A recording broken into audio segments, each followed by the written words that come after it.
un dos poetas máis novos e máis prometedores do panorama literario galego.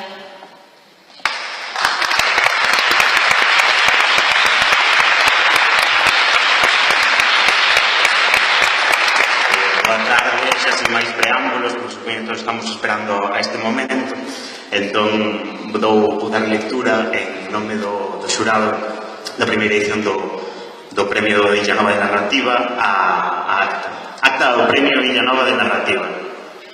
Na cidade de Santiago de Compostela reuniuse o xurado do Premio Illanova de Literatura no Museo do Pobo Galego a 30 de abril de 2017. Compoñen o xurado Inma López Silva, Mario Regueira Fernández, Berta Dávila Fernández, Nuria Piñeiro Yáñez e eu mesmo, Ismael Ramos Castelo.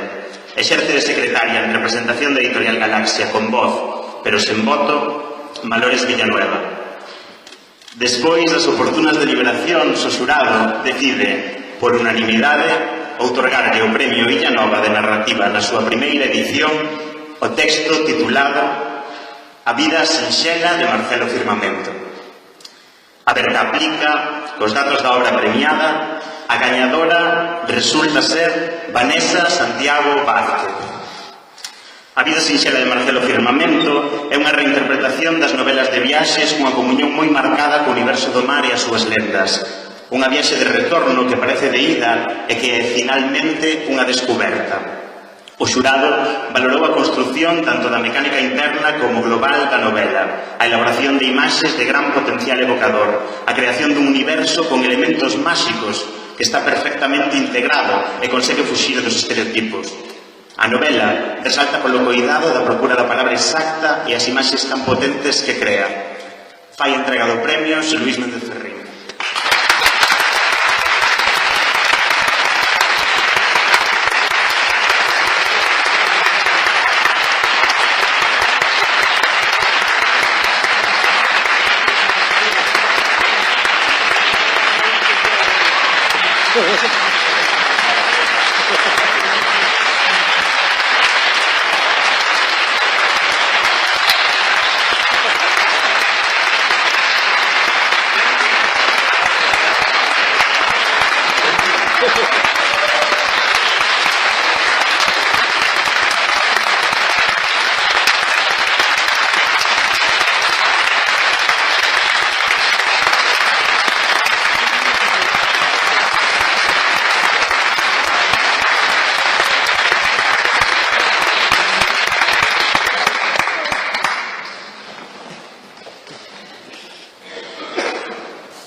Perdoade se me falla un pouco a voz, pero a emoción, xa sabedes. Bueno, boa tarde. Antes de nada, quero dar as grazas ao xurado, aos membros da Editorial Galaxia que tiveron a iniciativa do premio, a Méndez Ferrín, grazas por estar aquí hoxe, e a todos os que hoxe asistides. Non se me dá ben improvisar discursos, e menos nun momento tan emocionante como comprenderedes para min, como este. Así que desculpen que utilice un papel para poder comunicar o que quero dicir. É unha honra enorme recibir este premio, unha honra case diría superlativa. Non atopo palabras axeitadas para expresar o meu contento e satisfacción, ilusión, agradecemento e abraio polo ditame do xurado, dado que a vida sinxela de Marcelo Firmamento non estaba escrita antes da propia convocatoria do premio. Non agardaba collendo pó en algún caixón a que alguén a despertase, senón que dormía, felizmente, no meu propio maxín, para a miña incredulidade. Estaba madura abondo para ser escrita no período entre que se convocou o galardón e o último día do prazo de entrega, menos de 3 meses. A convocatoria deste premio foi daquela o motor e impulso que me levou a escribir a historia por varias razóns. A primeira, permítanme a broma, por coquetería. Atraeume que o premio fose para persoas mozas, menores de 35 anos, cando na maioría dos sitios, cos meus 33, xa me arrancaron esa etiqueta, empezando polo banco. A segunda, por necesidade.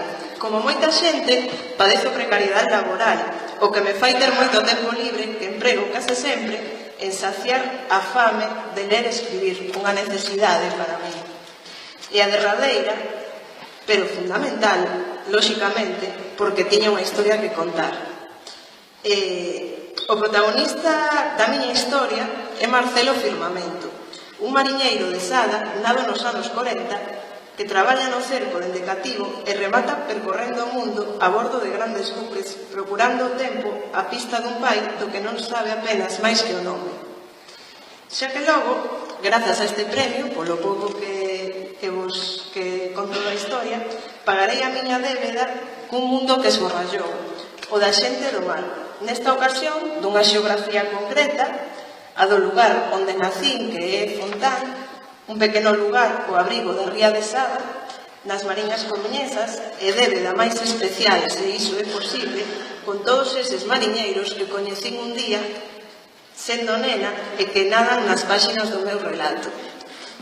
Non quero esquecer, malia que non teñan parte destacada na historia, os poucos, bravos e afoutos barcos pesqueiros reducidos á mínima expresión que aínda arriman a súa quilla o peirao do noso porto, os que lles desexo longa vida e éxito na súa loita cotiá contra a extinción máis absoluta. Pago tamén unha débeda cos meus avós, Teolinda e Luís, dos que aprendín tantas historias, moitas das que van sobrevivir grazas a este premio. E Lola e Pepecho, os que, por desgraza, non tiven a sorte de coñecer, pero que forman parte de min, tanto como o bar que rexentaron nese mesmo porto de Fontán. Sí, gustoume chegar a tempo para cumprir co prazo establecido, polo que ben merece tamén un breve agradecemento ao meu compañeiro pola paciencia e ánimo que tivo comigo ata que puxen o punto en final desta historia, que toda vez rematada, logo non me decidí enviar porque non me parecía tan perfecta como quixera, mas tamén pensei que ningunha historia o é.